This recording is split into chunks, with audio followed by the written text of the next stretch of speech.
अनमोल रतन है माँ,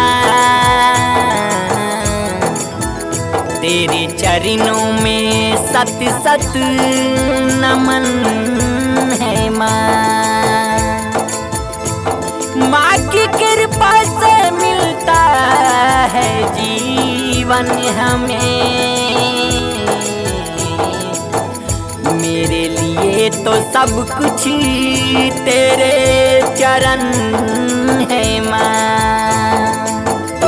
कहना है इस दुनिया में, इस दुनिया में, इस दुनिया में बिकता है सब कुछ, इस दुनिया में बिकता है सब कुछ, माँ की ममता ही बिकती नहीं है, ओ माँ की ममता ही बिकती नहीं है। जिनसे छल के हो चाहत के आंसू, जिनसे छल के हो चाहत के आंसू, वैसी आंखें अब दिखती नहीं है, ओ वैसी आंखें अब दिखती नहीं है, ओ माँ की ममता ही बिकती नहीं है।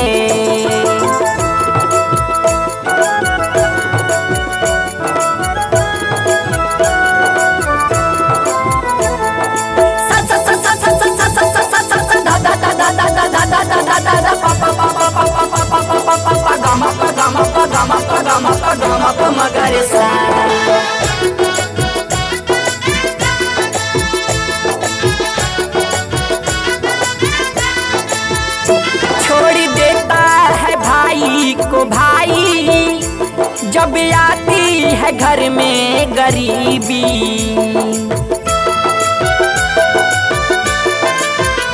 छोड़ देता है भाई को भाई, जब आती है घर में गरीबी।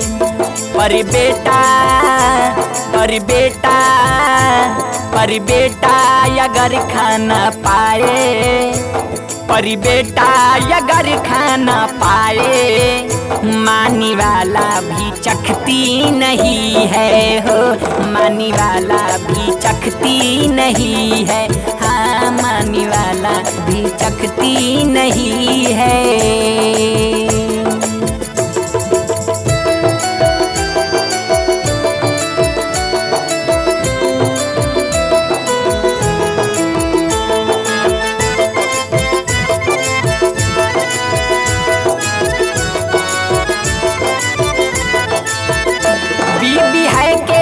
पैसे की प्यासी, प्यार है सिर्फ पैसे से उसको,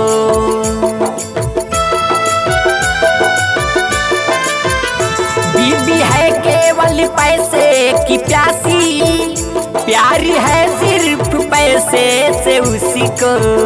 बाप चाहे, बाप चाहे, बाप चाहे भले कुछ भी बोले, बाप चाहे भले कुछ भी बोले, माँ के शब्दों में शक्ति नहीं है, हाँ माँ के शब्दों में शक्ति नहीं है, हो वैसी आंखें अब दिखती नहीं है।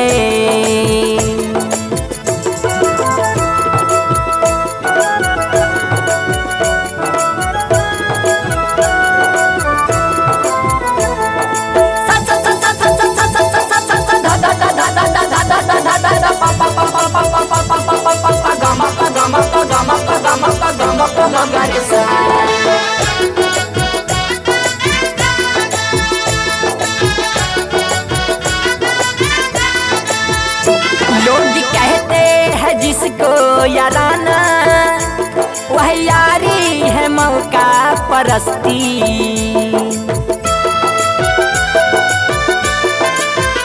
लोग कहते हैं जिसको याराना, वह यारी है मौका परस्ती।